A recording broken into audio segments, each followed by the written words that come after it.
Afterward, Pardon, 1986. On March 19th, 1985, my father told me that Alonzo Mann died. I felt sad. To me, he was a fine gentleman. He believed what he had seen to be evidence of the truth. He was at peace now. I was still struggling for my peace. On March 6, 1986, Silas Moore of the Pardons and Paroles Board had contacted me regarding the board's receipt of another application for a pardon for Leo Frank. The board wanted to meet with my father and me. It shouldn't have been a surprise. The reverberations from the board's denial of pardon in 1983 had never really died down. I don't know, board member James Morris has said in 1985. I wish we could do something to right this wrong. I know we want to do something, but to say with 100% certainty that Leo Frank is an innocent man is a very difficult thing to do. That year, Wayne Snow Jr. had said, quote, "The case is so repulsive because of the lynching, because it terminated all the rights of an individual." Another board member had been disturbed by, quote, "the state's inability to protect one of its citizens, since Frank was in state custody during the lynching." And while no one on the board mentioned the goal of repudiating anti-Semitism, there was no way anyone could have been aware of the pain that the Frank case seemed to cause the Jewish community nationally. The following day, my father and I met with Wayne Snow Jr., the new chairman of the board, and Mike Wing.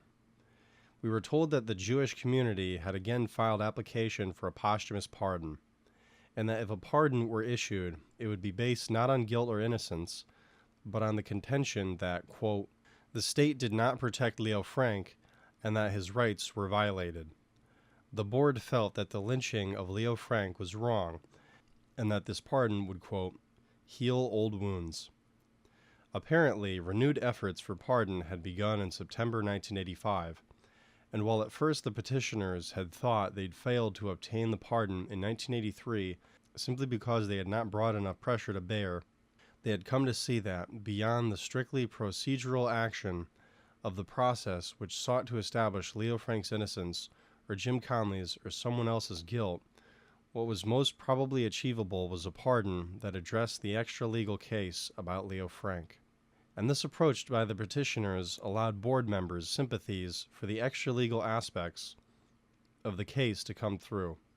The board had been deeply concerned about the problem of setting a precedent for a huge number of posthumous applications were Frank pardoned on strictly legal basis.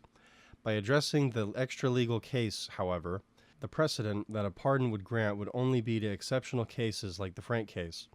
So, 6 months prior to the board's contacting me, an initial proposed pardon application made its way through to some members of the board. This initial draft repudiated the old standard of absolute innocence and made no mention of a pardon based on innocence or guilt. By March, members of the board had agreed in principle to grant a special type of pardon which would imply neither innocence or guilt, but merely address the concerns brought about by the case. They approved such a pardon in early March.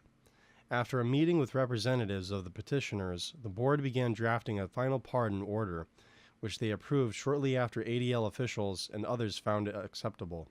But our family had questions. Why was there no public announcement of receipt of application? Why were other people who opposed granting of the pardon not told of the new application?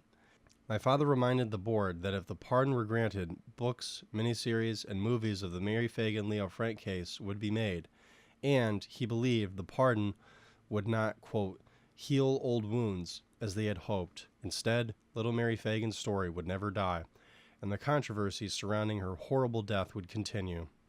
"You are damned if you do, and you are damned if you don't," he told them. Former Chairman Silas Moore announced the issuance of a pardon order on March 11, 1986, at 1 p.m. at the Georgia State Capitol. It seems that board members had finally agreed on the basis for granting a pardon. They reflected concern that Frank's lynching had foreclosed efforts to prove him innocent. The board also addressed 3 extra-legal concerns: the repudiation of lynch law, the need to heal old wounds, and the acknowledgement of anti-Semitism. The question of whether Leo Frank had really committed the murder, the search for his purity, or demonhood, was now just dust in the wind. In the discussions of pardon from September through March 1986, The board had done no detective work except to ensure the accuracy of its final order, discussing the historic background to the Frank trial. The board simply overlooked guilt or innocence, something it had never done in pardons or forgiveness or pardons of innocence. The final statement read, "On April 26, 1913, Mary Phagan, a 13-year-old employee in an Atlanta pencil factory, was murdered. Georgians were shocked and outraged. Charged with the murder was the factory superintendent, Leo M. Frank. The funeral of Mary Phagan, the police investigation, and the trial of Leo Frank were reported in the overblown newspaper style of the day.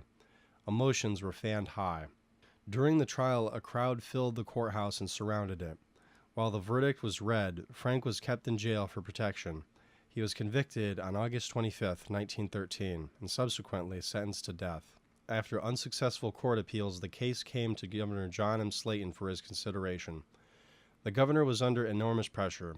Many wanted Frank to hang, and the emotions of some were fired by prejudice about Frank being Jewish and a factory superintendent from the North. On June 21, 1915, the governor, because of doubts about Frank's guilt, commuted the sentence from death to life imprisonment. Thus Frank was saved from the gallows, and his judicial appeals could continue, or so it seemed. On the night of August 16, 1915, a group of armed men took Frank, by force, from the state prison at Milledgeville, transported him to Cobb County, and early the next morning, lynched him. The lynching aborted the legal process, thus foreclosing further efforts to prove Frank's innocence. It resulted from the state of Georgia's failure to protect Frank. Compounding the injustice, the state then failed to prosecute any of the lynchers. In 1983, the State Board of Pardons and Paroles considered a great request for a pardon implying innocence, but did not find, quote, conclusive evidence proving beyond any doubt that Frank was innocent. Such a standard of proof, especially for a 70-year-old case, is almost impossible to satisfy. Without attempting to address the question of guilt or innocence, and in recognition of the state's failure to protect the person of Leo M. Frank and thereby preserve his opportunity for continued legal appeal of his conviction, and in recognition of the state's failure to bring his killers to justice, and as an effort to heal old wounds, the State Board of Pardons and Paroles, in compliance with its constitutional and statutory authority, hereby grants to Leo M. Frank a pardon. Given under the hand and seal of the State Board of Pardons and Paroles, this 11th day of March, 1986, State Board of Paroles. Given under the hand and seal of the State Board of Pardons and Paroles, this 11th day of March, 1986. State Board of Pardons and Paroles. Wayne Snow, Jr., Chairman. Mrs. Mamie B. Reese, Member. James T. Morris, Member. Mobley Howell, Member. Michael H. Wing, Member. The reports had indicated that the board worked in secret with the Jewish community for almost a year, and Wayne Snow, chairman of the board, stated this publicly during a TV station interview. This disturbed us. Wayne Snow had told us at the beginning of March that the board was thinking of granting a pardon, but in fact had already made the decision, which they announced immediately after they spoke to us. We wondered what the purpose was of keeping it a secret. The pardon was covered by the media across the country. Everyone who knew me sent me the articles. Most of the newspapers reported that the relatives of Mary Phagan said that, quote, Frank's official pardon doesn't mean he was innocent. My father had felt that the pardon, which was finally issued, was meaningless, for it had not settled the real question of Leo Frank's innocence or guilt. As the publicity surrounding the announcement of the pardon died down, my struggle for inner peace became more difficult. I continued to have nightmares. It was as if someone was trying to warn me, to prod me into action. I felt compelled to tell my family's side of little Mary Phagan's story, to let the next generation of Phagans know their heritage, to let everyone know the true legacy of little Mary Phagan. In January of 1987, the story of little Mary Phagan appeared in the newspapers again, because of racial tension in nearby all-white Forsyth County. The media reminded readers that the murder of little Mary Phagan spurred the beginnings of the modern Ku Klux Klan. And now my father's prediction of more books being written about the case and television miniseries is beginning to come true. I wonder what the next phase will be.